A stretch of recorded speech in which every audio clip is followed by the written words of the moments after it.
नमस्कार शेतकरी मित्रांनो, डाळिंब शेती तंत्रज्ञान या आपल्या यूट्यूब चॅनलमध्ये सर्वांचे स्वागत आहे. या व्हिडिओमध्ये आपण बघणार आहोत डाळिंब बागेला कोंबड खत दिल्याने होणारे फायदे, कोंबड खत देण्याची योग्य वेळ आणि प्रमाण, कोंबड खत देताना कोणती काळजी घ्यावी, यामुळे बागेवरती विपरीत परिणाम होणार नाही, या सर्व बाबी आज आपण या व्हिडिओच्या माध्यमातून बघणार आहोत. शेतकरी मित्रांनो, कोंबड खत म्हणजे फक्त कचरा नाही, ते एक संपूर्ण अन्न आहे आपल्या डाळिंबाच्या झाडासाठी. यामध्ये मुख्यतः 3 घटक मोठ्या प्रमाणामध्ये असतात. पहिला घटक म्हणजे नायट्रोजन. याचे प्रमाण साधारणपणे 2 ते 4% एवढे असते. यामुळे काय होतं तर डाळिंबाच्या झाडाची पाने हिरवी गर्द होतात, नवीन वाढ जोरात होते आणि फुलधारणा स्थिर राहते.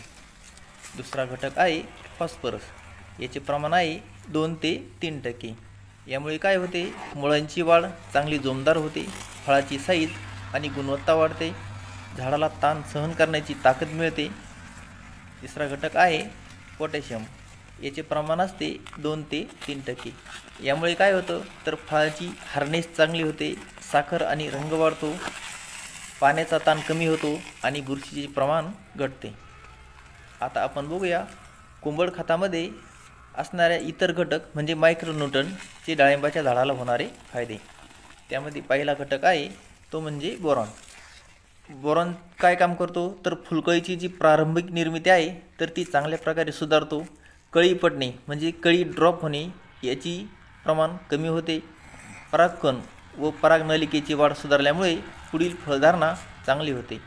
दुसरा घटक आहे जस्त. यामुळे नवीन कोवळ्या काळ्या पाने आणि फांद्याची वाढ सुधारते, फुलकळीची संख्या वाढते आणि झाडामध्ये हार्मोनचे संतुलन राखते. फुलधारणा समान आणि जोरदार होते. तिसरा घटक आहे लोह. यामुळे पानांचा हरितपणा टिकून राहतो आणि प्रकाश संश्लेषणाची क्रिया वाढते. झाडामध्ये अधिक ऊर्जा तयार झाल्याने फुलकळ्यांचे पोषण चांगले होते. फुलकळी निर्बल होणे म्हणजे गळणे याचे प्रमाण कमी होते. चौथा घटक आहे मॅग्नीज. एन्झाईमची क्रिया सुधारून फुलकळीचा विकास मजबूत होतो, कळीचा आकार व गुणवत्ता सुधारते. 5 नंबरचा घटक आहे तांबे. कळी व फुलांच्या उतकांची मजबूती वाढवतो. यामुळे रोगप्रतिकारशक्ती वाढल्यामुळे कळी रोगांपासून सुरक्षित राहते. 6वा घटक आहे मेलिडेनियम. नायट्रोजनचा उपयोग होऊन फुलकळीची वाढ संतुलित राहते. या घटकाचा एकंदरीत परिणाम काय होतो तर फुलकळींची संख्या वाढते, कळी गळणे कमी होते, कळ्या मजबूत, समान आणि निरोगी तयार होतात. पुढील फळधारणा, दाण्यांची भर व फळगुणवत्ता चांगली राहते. हे घटक डाळिंबासाठी दीर्घकाळ आणि सातत्याने उपलब्ध राहतात. आता आपण बघूया कोंबड खताचा डाळिंबाच्या झाडांना होणारा इतर फायदा. यामुळे काय होतं तर जमिनीतील सेंद्रिय पदार्थ वाढतो. यामुळे माती मुलायम होते, मुळांना श्वास घेणे सुलभ होते, पाणी धारण करण्याची क्षमता वाढते. यामुळे उन्हाळ्यात झाडे तग धरतात, फुलगळ कमी होते, फळांची साईज, गोडी आणि लाल रंग आणि चमक वाढते, बुरशीजन्य रोगाचा धोका कमी होतो, जमिनीमधील सूक्ष्मजीव वाढतात म्हणजे नैसर्गिक खत तयार होत राहते. आता आपण बघूया कोंबड खत देण्याची योग्य वेळ आणि प्रमाण. बऱ्याचदा आपल्याला प्रश्न पडतो कोंबड खत केव्हा द्यायचं आणि किती द्यायचं. तर त्याची योग्य वेळ आहे छाटणी झाल्यानंतर किंवा बहारापूर्वी 30 ते 45 दिवस. वर्षातून हे खत एकदा दिलं तरी आपल्याला पुरेसं होतं. आता याचे प्रमाण बघूया. प्रौढ डाळिंबाच्या झाडाला 2 ते 3 किलो चांगले कुजलेले खत हे देण्यास काही हरकत नाही. तसेच तरुण झाडांना म्हणजे कमी वयाच्या झाडांना 1 ते 1.5 किलो हे प्रमाण पुरेसं आहे.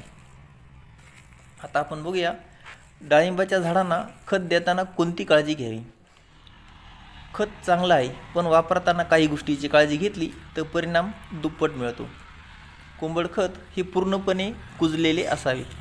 ताजे खत वापरू नये. यामध्ये अधिक प्रमाणामध्ये उष्णता असते, त्यामुळे झाडाच्या मुळांना जळजळ होते. खत हे झाडाच्या खोडाला लागून देऊ नका. मुळांच्या बाहेरच्या वलयामध्ये म्हणजे ड्रीप लाईनवरती द्यावे. खत दिल्यानंतर हलके पाणी देणे गरजेचे आहे. रासायनिक खताबरोबर वापरल्यास याचे प्रमाण 20 ते 25% एवढे कमी करता येते. जास्त प्रमाण कोंबड खताची देऊ नका. जास्त खत म्हणजे जास्त उत्पादन हा एक गैरसमज आहे.